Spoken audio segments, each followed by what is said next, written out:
How you doing?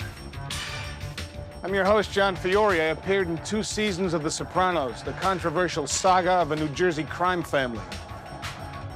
That's New Jersey across the river. For many people, their only image of the Garden State was what they saw outside their car windows as they traveled up and down the New Jersey Turnpike. It wasn't a pretty picture unless you're into oil refineries and toxic waste. But in 1999, something happened. Was it some new governmental project? A statewide beautification program? No. It was the premiere of The Sopranos on HBO. 6 seasons and 86 episodes later, it's become a television icon. Suddenly, gritty locations in aging industrial cities like Elizabeth, Newark, and Patterson became the backdrop of the Sopranos story. And more followed, like North Caldwell, Morris Plains, Little Falls, Lodi, Verona.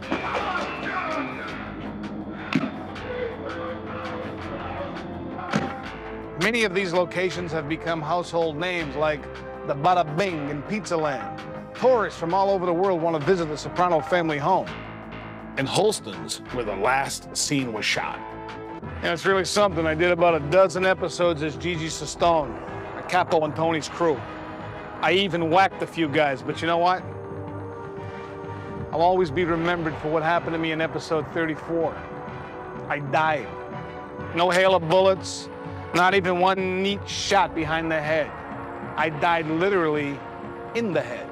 Yeah, I had to go out on the toilet, but when you gotta go, you gotta go.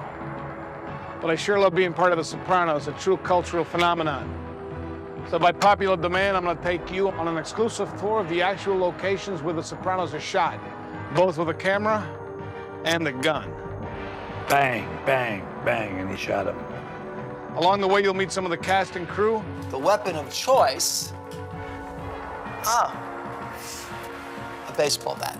Hear real inside stories. Everybody wants to know what happened to the Russian. See behind-the-scenes video footage.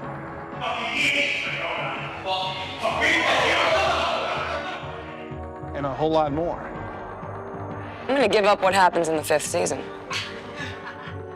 You could always expect bloopers. Birdman, hello? Yeah, get homework. For more stupid fuck, excuse me. It's got that and all kind of crazy stuff. I'm very unlike Tony Soprano. I'm a sweet gentleman. Hey, driver, we gotta get down to the Lincoln Tunnel.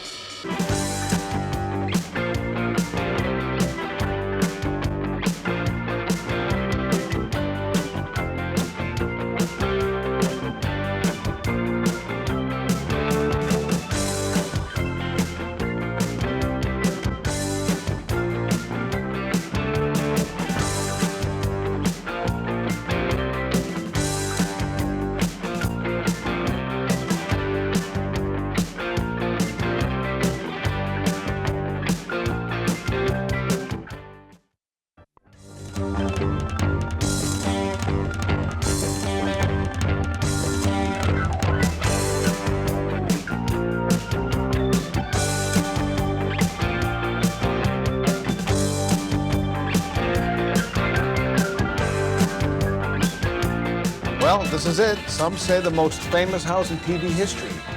Tony's house. What a magnificent home. It really impressed the cast as well.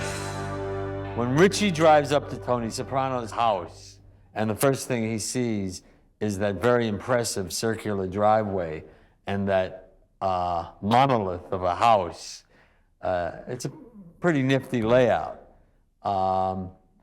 He has many mixed emotions about Tony's success and about his position in that world.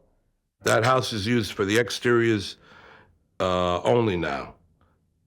But at the pilot, they used the interiors, and when they went and built the set, they had to recapture what was inside. They had to rebuild what was inside. I'm gonna take you and my guma, Marie, on an exclusive tour of the actual Soprano house. The actual house, which is used for Tony Soprano and Carmela Soprano's home, is, I think it's in North Caldwell. And they were real accommodating, real nice. And people, you know, that's usually the most mellow location. Although the people who live there sometimes have cocktail parties, while we're shooting. So there's a lot of friends, a lot of friends of the family hanging around. And it's like a real Soprano barbecue. Let's go in and meet the owners.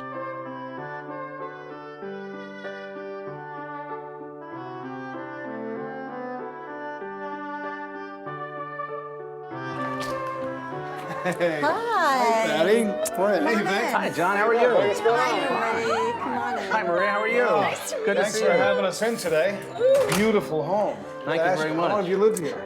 14 years. 14 years. A beautiful street. I understand you're in construction. I'm a builder. Did you build all these homes? Yes, I did. Beautiful. Thank you. Thank you very much. Let me ask you this. There's the White House, right, for famous houses. There's Graceland. And now there's the Soprano house. I mean, let's face it, one of the most famous houses in America. Really, at this point, in the world now. How did your house become the Soprano house? Has anybody ever asked you that question? Only about 10,000 times, John. I bet. It's 10,001. It's one of the questions that I'm asked most of the time, and basically it's just by chance. Scouts came out, and one of the homes they looked at was ours, and they decided that it had the amenities that they wanted and needed for the series, and the rest is history. It's been a lot of fun. Well, they go on the grand tour. You mind if you and I head out to the pool? That'd be great. All right. That's great.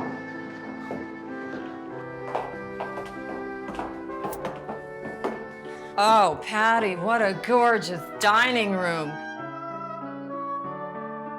Would you like to see where Carmela kept her AK-47 in the show? Oh, my goodness.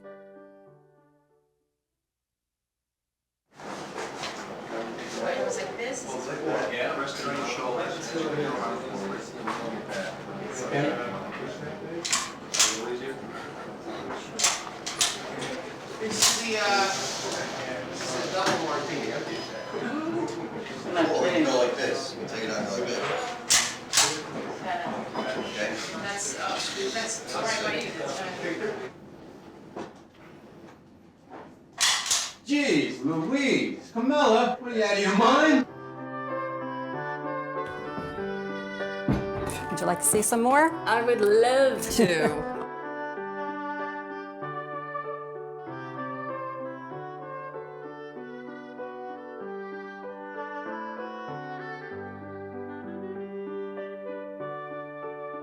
This is the master bedroom. Tony woke up here one morning. Not literally, but. And yes, this is the master bath.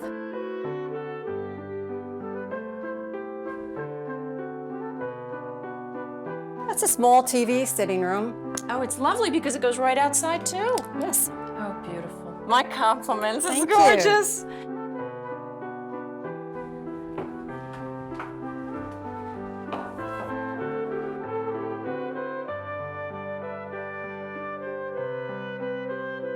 This is the great room. The bar. Now I know why they call it a great room.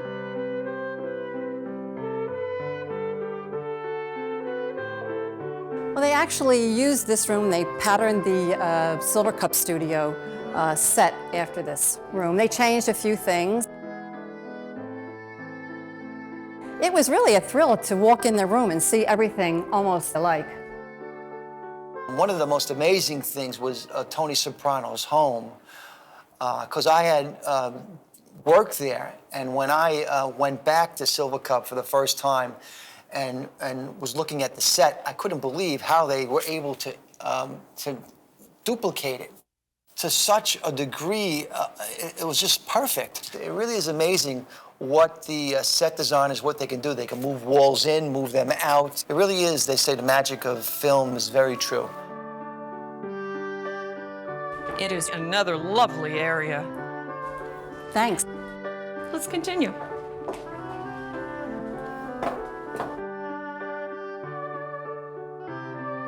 This is beautiful. Oh my goodness. Well, this is actually the kitchen that they used in the pilot. They also duplicated this at Silver Cup Studio. We had an opportunity to go out there and take a look at it, and it was just a thrill to see the kitchen so identical. They may have changed the glass front on the refrigerator, but it is the kitchen that they did use in the pilot and that they spent most of their time filming in, actually. Spent a lot of time in here. Action. Leonard, father with those ducks.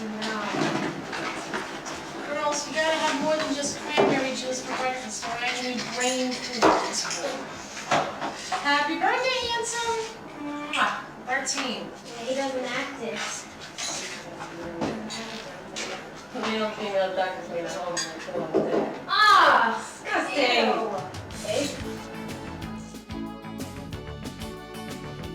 When the pilot aired, what was your reaction to it? I couldn't focus on anything. It was surreal. Yes. Oh, you want to take a look upstairs now? Would you like to see some more? Boy, I'll tell you, this is so big, this house. At the Soprano house, on location, we're shooting exteriors, so we're in the backyard and all that stuff. It's usually really hot when we're there, or it's really cold and we're pretending that it's hot and we're freezing in our little tiny mini skirts and stuff. But when we're shooting in the house, all of the windows, when you look out the fake windows, there's all fake patios, fake pool, fake trees. I mean, you can never tell on film, but it's pretty wild to look at, because when you look out the window, the backyard is this close to the window, and that's the whole backyard. There's no depth, it's all photos. It's pretty cool. Oh, when I actually brought Charlie to the Soprano house, my little bulldog, she took a giant crap on their lawn. I remember that. And I felt like I was never gonna be allowed to bring her again. They were like, it's okay, your production is just gonna pay for it. I'll let you know, Vic, many important Soprano plot elements took place by this pool, including ducks taking up residence in the pilot episode. What was that all about? Yeah, that was a funny experience that day when they came with the duck handlers and put ducks in the pool, and James was in there feeding them bread. It was a lot of fun.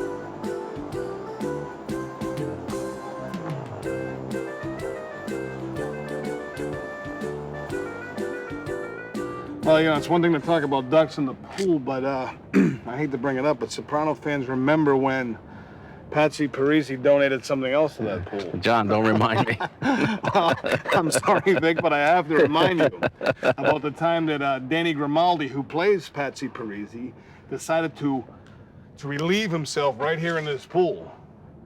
The wonderful technical people put that peeing sequence together. There was a hose rigged up with a tube that ran up my leg with a valve.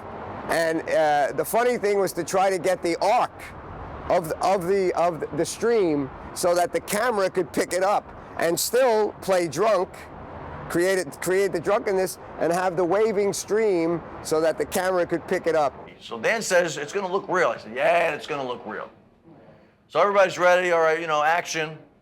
Dan gets into his character. I'm on the ground just under the camera with this rig as he's walking.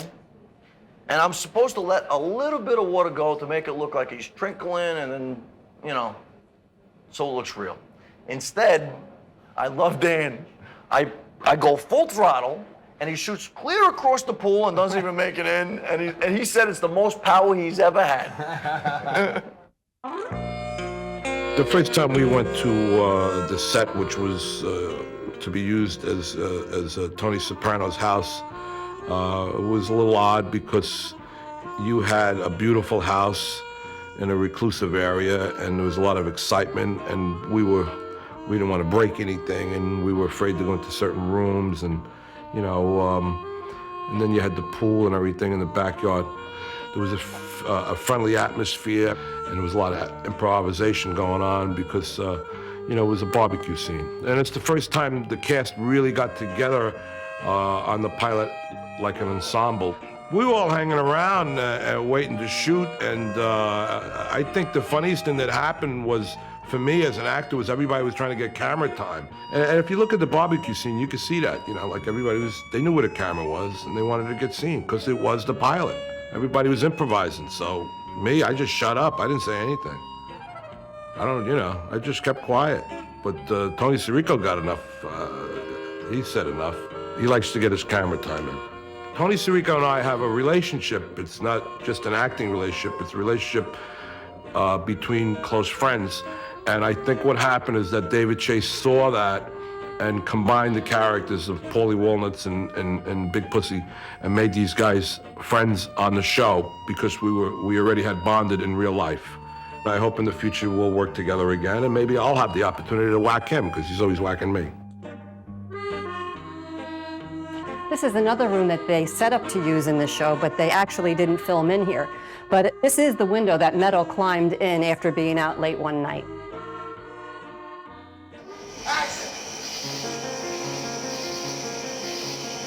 Hold it! Meadow, what are you doing? Come on, Marie, I'll show you another room they used in the series.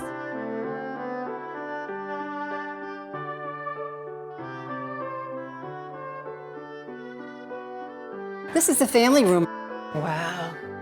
This is the one that they did use for the pilot. Oh, okay.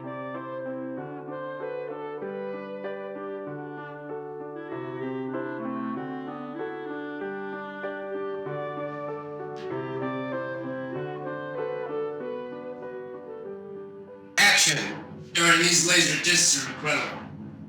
Yeah, Tony watches Godfather 2 all the time. How does Tony rank Goodfellas? What do you have, raccoons? Somebody's Jimmy Holden. What? I was supposed to say, you right? Cut.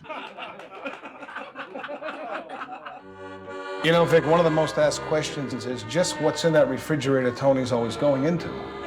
I wonder if we can have a look in yours. Sure, but I don't think it's the same as what's in Tony's. Oh, wait a second. Before we do, why don't we see how Jeff Marchetti, a set dresser on The Sopranos, answered that very same question? So it's a real refrigerator. It really works. And a lot of our real lunches are in there. You know, if I'm dying for a drink, I put it in there throughout the day. I go back and forth because it's right on set. We don't have to walk to craft service. And the gabagool obviously is in there. And there's always gabagool in it. Good stuff. Hey, just in time for the grand opening, Patty.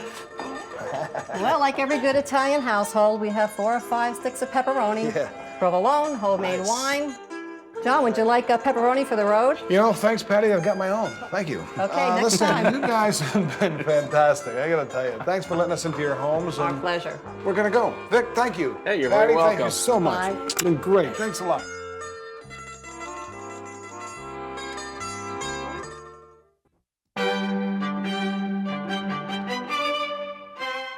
I'm very happy with my house. I really am.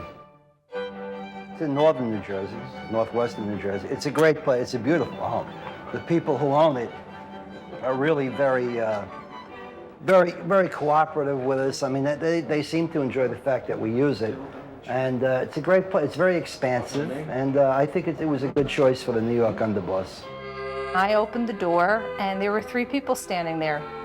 And I asked them who they were, and they said, "Good evening, we're from HBO. We're going to be doing a pilot, and we'd like to see your home, possibly use your house." And I just let them in.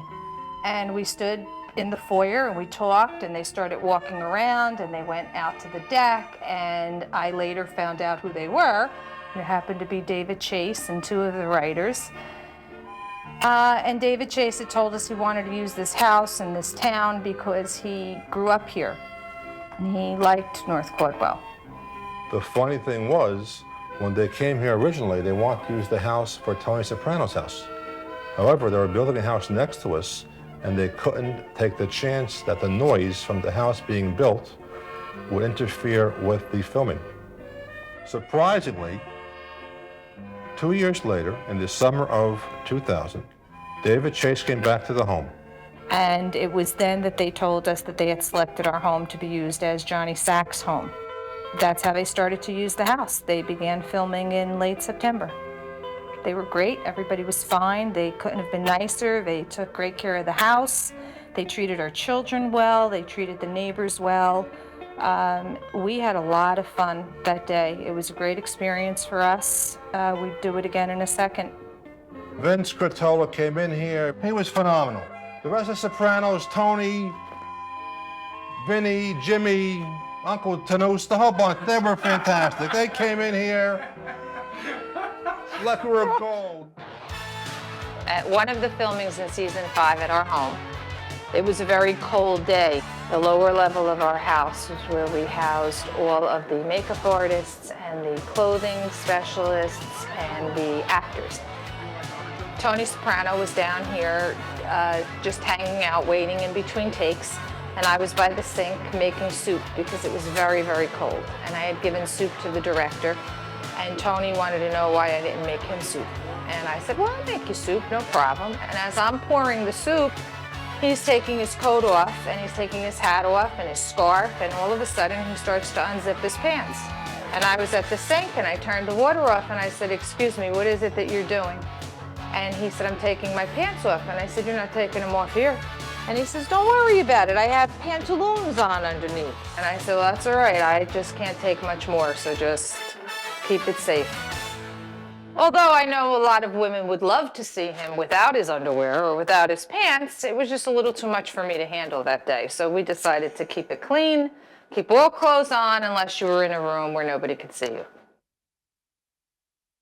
In the last episode of season 5, it involved a big FBI raid. It scared the hell out of me.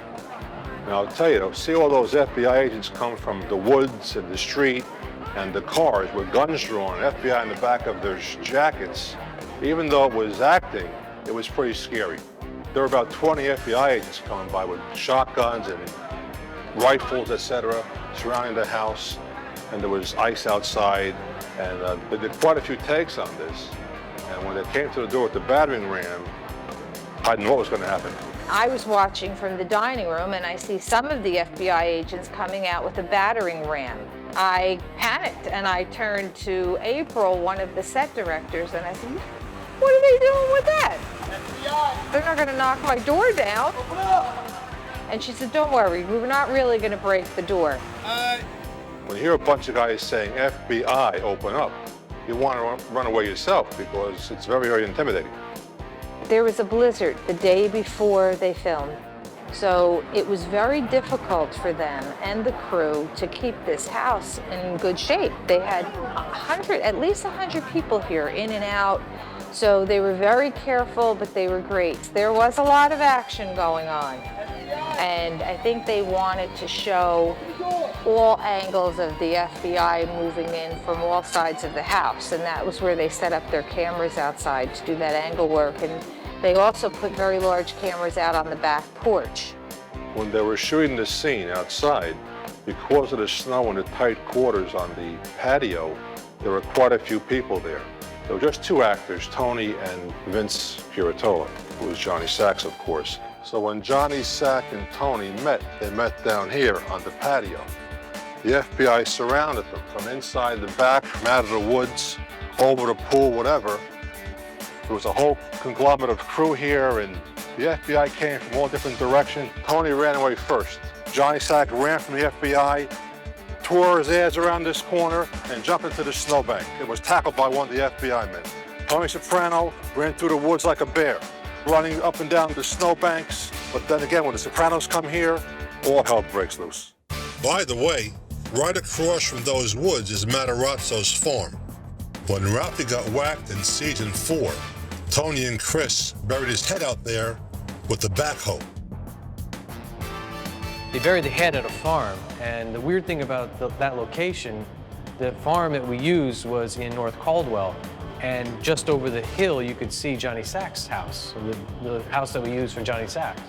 And it was kind of weird because you're thinking this is supposed to be a very remote farm, and I think it was supposed to be upstate New York, but we used this location, and so the whole time you're shooting there, you're thinking, well, how are they not going to find this head. Johnny Sack lives right down the street. If you never show the camera looking that way, you never know that it's Johnny Sack's house right over the hill. It was a nighttime scene. I was watching them from my porch, my back deck. It was very, very cold. It's a cold day in March. They're digging with all kind of shovels and machinery. They're digging away, they're burying something. I was watching James Gandolfini with a bowling bag, and it turns out to be Ralphie's head in the bowling bag. Ralphie's head going into the bowling bag was one of the things that people talked about a lot after that season. I thought it was a funny scene. I told you I could have used it as a bowling ball, his head. Put 2 fingers in his eyes and the thumb in his mouth. And I got a bowling ball. I'll never go bowling again.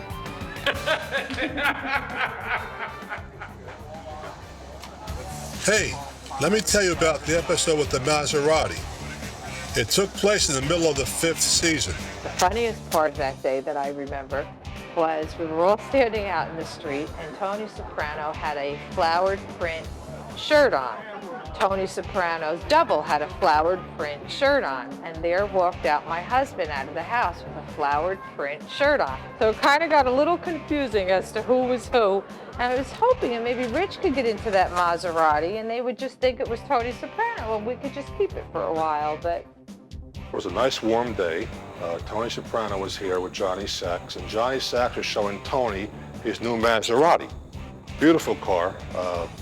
Tony's walking around the car and looking at it and saying, what a nice life. This is probably a $200,000 car. Tony's walking around the car and Johnny Sack is showing him different things on the car. There were quite a few breaks and people were coming in, standing around, talking to them, and even they signed a few autographs, I believe. They maybe broke for some lunch. And it was a nice experience to see them walk around this beautiful car. Yeah, so they had some time between takes. Tony's adjusting his pants, fooling around with the crew. It was a lot of give and take back and forth. Tony and Johnny Sack were fooling around a lot. The car is very low. So Tony had to maneuver getting into the car without falling or sitting very low. He's a big guy, so him getting in and out of the car wasn't that easy. And Johnny Sack was busting him, like, what's the matter? You can't having a hard time getting in the car, and they were fooling around quite a lot. And Johnny Sack was telling him how good it ran, etc. And Tony turned and said, I guess Ginny likes it a lot too, in a joking way, meaning Ginny couldn't fit in the goddamn car. The Maserati scene took quite a while to shoot. It was surprising because it was maybe a 2-minute scene. And people don't realize the manpower and the material and time it takes to shoot a scene like that. It took them a while for the makeup to be put on and to be wired for sound, much longer than it took to do the scene. The street is full with trucks and people and all over the place. Actually, I got lost in my own house. I try to hide because there's so many people here, you know where you are. When they were shooting the scene, they had 2 of Tony's cars here, both Escalades, the white one and the black one that were used during the season. One of the scenes they shot here, they used a big crane. It was high up in the air, and they shot down the house, looked over the whole geographical area, got all these people doing their thing. Besides my house, a lot of Johnny Sack's scenes took place in Little Italy. A lot always goes on in between takes, on and around Mulberry Street. Sack's Maserati even showed up there a couple of episodes later, in another scene with Tony.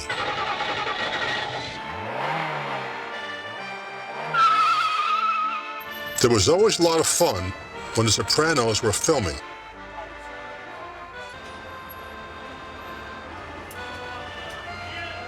Here, Vince Curatola does a Groucho Marx walk as he sneaks up on Gandolfini.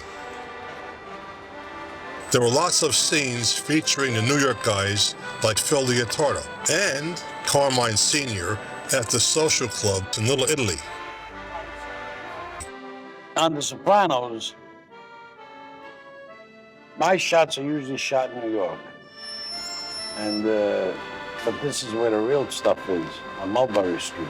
This is where all the real guys are. And that's where I like to work. The character I play, Carmine Lupatazzi, New York crime boss, has a club on Mulberry Street. It's actually an old-time saloon. It's got to be at least 100 years old. but it's an ideal location for what they need. When we shot in Little Italy on Mulberry Street, it was at Maricchiare, which is one of the oldest bars in New York. Where we would have in this restaurant, see, the confusing thing is it's the restaurant, but it was, when you came in, it was a bar, and there was a second room, and we would have the sit-downs in there. Because it wasn't set up like a restaurant. It was just a bar. I thought it was a social club.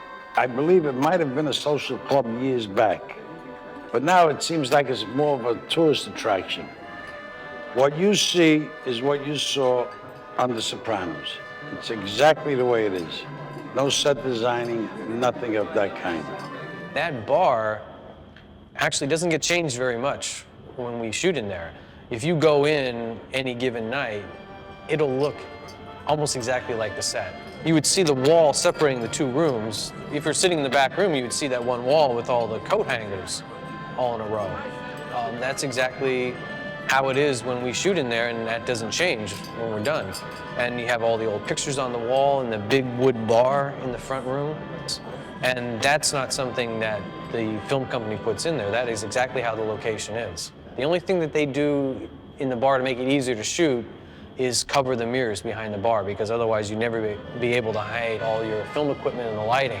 Everything else is just about the same. So you could have your own sit down in the back room, and it's exactly like being on The Sopranos. During the breaks of the shooting, we would all go outside and hang out, because it was very hot in that room, so we had to go out and get some fresh air. And when you see all the actors hanging out outside, you think it's the real deal that was going on. I'd be walking in the street, I'd walk into a coffee shop, they think I'm the real mob guy. They open up all the doors for me. They give me whatever I want, anything I want, because they're afraid that I may do something I do. But it's not the case, that's not true. I'm just playing a role. That's all it is. And my character in the episodes was Faustino Doc Santoro. I made an appearance in Sopranos home movies, and I was coming back from Florida out of retirement to challenge Phil Leotardo's position. The next episode I was in was Stage 5, and Geraldo Rivera had a crime show of which he mentioned the likely candidates to take over Johnny Saxon's spot. And myself, Doc Santoro, and Jerry were named as the most likely candidates. As a result, I had Jerry whacked, and then arranged a meeting with Phil to discuss my elevation. The next episode I was in was Remember When, and at that episode, Phil Leotardo and I had dinner, and I sort of indirectly challenged him for what he was doing for me. I was really not satisfied. So I pleasured myself with reaching over and taking some of the food out of his plate, which I think is indirectly a direct insult to another boss. And as a result, I got a look from Phil Leotardo that was really not very enjoyable. And from there, we went on to the next scene, which was disastrous for myself. And I'm sorry that I wanted to eat the sausage in his plate. And the preparation for the scene is very intense. The first thing they did is teach me how to fall. Then they made a mask of my face to make a prosthesis for the eye, which was shot out by the 3 shooters during the scene. Yeah, I had a lot of my patients call me who saw this episode all over the country and said, "Why would you ever take the food out of his plate and cause your demise?" Thinking that this was a real part of life. I said, "Do you think this is only an episode? It's only a movie." But people get very into the enjoyment of these episodes and become part of it. And they want to express their opinion, try to help you with any situation you happen to be in.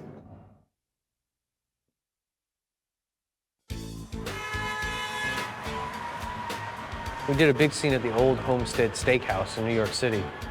Another example of using the city a lot in season 5. And Tony Soprano takes Meadow, her boyfriend Finn, and AJ out to dinner. And we shot that at the old Homestead, which is a famous steakhouse. And I think it was a Friday night or a Thursday night, a night when everybody else in the world was going out and we were shooting. And it was probably 11, 12 at night when we did the shot outside. So everybody's streaming by from all the clubs and all the restaurants in that area. Even Mario Batali stopped by the set, and I think he owns restaurants in the meatpacking district. So he stops by, and everybody's on their way, going out for drinks and having a good time, and it's a very busy intersection. At one point, one of many buses that night pulls up. It's got this picture of Joey Pants for the handler. You know, Joey Pants played Ralph Cifaretto. And there he is on the side of the bus advertising the handler's new show. So Gandolfini goes, "Who's got a Sharpie? Who's got a Sharpie?" Of course, it's a film set, everybody's got Sharpies. So he grabs one from somebody, runs over to the bus, he starts drawing on Ralphie's face. And everybody on the sidewalk is seeing this and like stopping and cheering him on and encouraging him.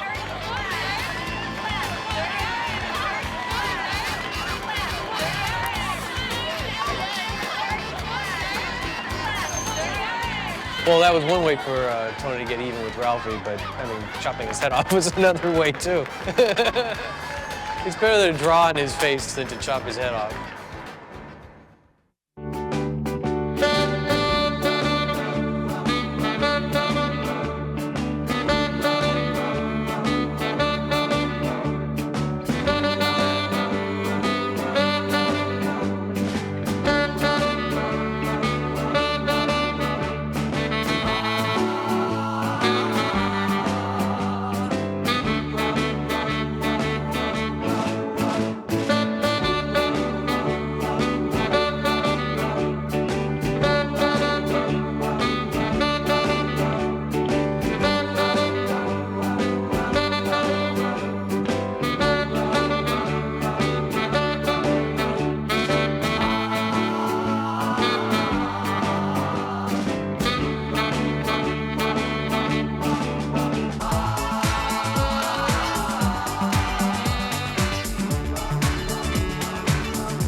There was once a big pussy who roamed through New Jersey. He ratted on Tony, and now he sleeps with the fishes.